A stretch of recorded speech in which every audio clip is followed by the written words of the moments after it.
रमीज, क्या हम फौरन शादी कर लें? सब खत्म हो गया लैला, सब खत्म। तुम्हारा सोना चला गया, उसका बहुत दुख है। इन्वेस्टमेंट के लिए मुझे पैसे चाहिए। मैं कल जाकर उमर से बात करती हूँ, शायद उससे कुछ मिल जाए हमें। रिहान एक नंबर का निकम्मा आदमी है, उसे कुछ भी नहीं पता। तुमने उसे अपने पैसे दिए हैं ना? खुदा ही तुम्हारी मदद करे लैला, मैं अब क्या करूं? हमारे कर्जे बहुत ज्यादा बढ़ गए हैं, मैं बिल नहीं अदा कर पा रहा। ललित साहिबा को ढूंढ रहे हो तुम? बाबा, आप ऐसा कैसे कर सकते हैं? मुझे समझ नहीं आ रहा। इसका बंदोबस्त करता हूँ। ये सब तुम्हारी बीवी के शैतानी दिमाग का किया धरा है। आप दोनों के दरमियान क्या चल रहा है?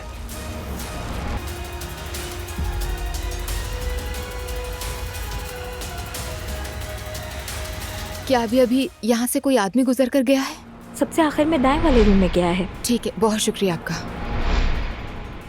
दुआ?